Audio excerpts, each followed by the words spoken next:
with Larry Potash, Robin Baumgarten, Paul Conrad, Pat Tomasulo, and Anna Belival with Around Town. This is WGN Morning News at 9. Welcome back to this half hour. We're talking to Debbie Gibson about a new family competition show on Nickelodeon.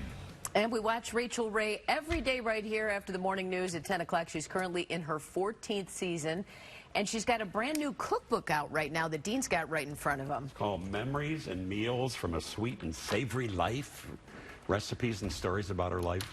And, she's with us right now. Rachel, good morning on satellite. Hi, guys. Hi. How are you? Good to see you. Love your costume. You look great. I put so much effort into it. Yeah. That's plenty. More than any of us did. Costume? No costume. There you go. Yeah, we respect you more. No costume. Yeah, more than any of us. So congratulations on this book. This is you've had so many cookbooks out, but this one is stories and memories you growing up. You talk about your mom on the show all the time, and great stories and great recipes. It's the first time I ever sat down to write, in this manner. It is a memoir and 125 recipes that you wouldn't find in the other 25 books. They're not necessarily 30-minute meals or things that I would write for the TV show. They're really personal, and they're all tied to different episodes from throughout my life.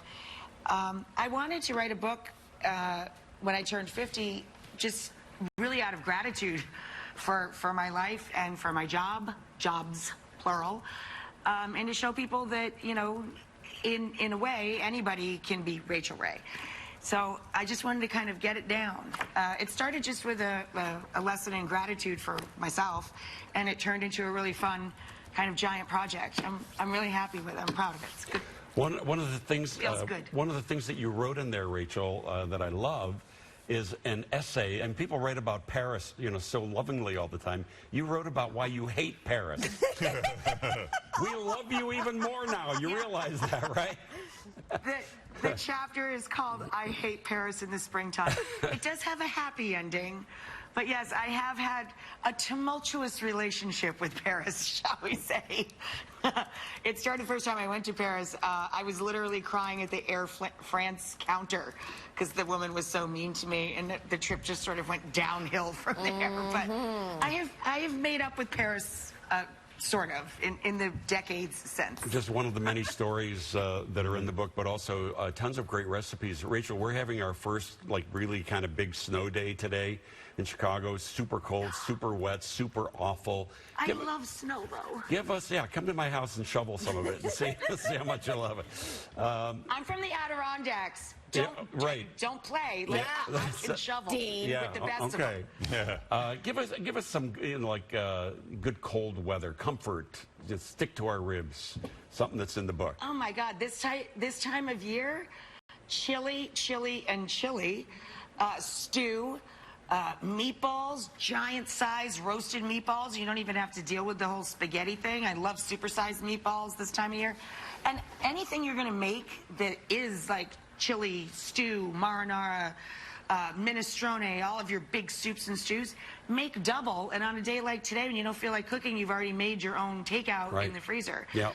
You know what I mean? You've got your own. Oh wow! I could just defrost that, throw it in a pot. I was looking at a great oven. meatloaf recipe you have in there, perfect for this time of year. A Sunday sauce, for all kinds of pastas. But we also asked some of our viewers to ask you some questions. One says, Rachel, I know, I love that when we play this. I love chicken parmesan, but I have a hard time to consistently get the breading to stay on it. It always winds up falling off into the pan when I'm removing it. What can I do?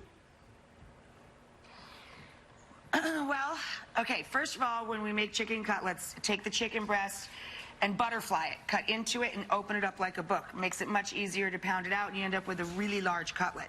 Flour, egg, breadcrumb is your standard breading procedure. Do not bread ahead. Bread right before you drop it into the oil, and at each layer, really press the flour and shake off the excess.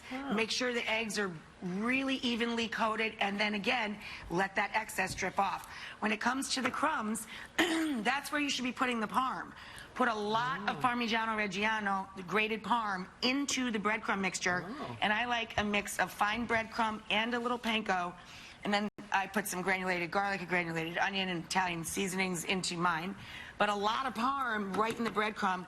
That'll also help adhere it. And again, really press into the breading mixture on both sides. Shake off the excess and immediately put it into the oil.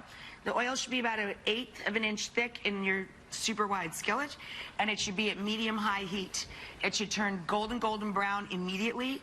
Flip it, a couple minutes on each side, then transfer to a wire rack lined baking sheet so that the heat can circulate while they stay warm in the oven and you cook more and more of your cutlets. Yeah. Well, Rachel, I got an idea for your next book. I think it should be called I Hate Dinner.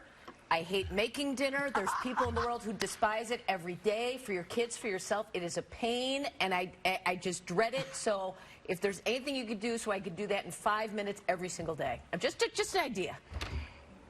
I actually like that premise of trying to write recipes that have, maybe you give me 10 minutes of prep, and they kind of cook themselves.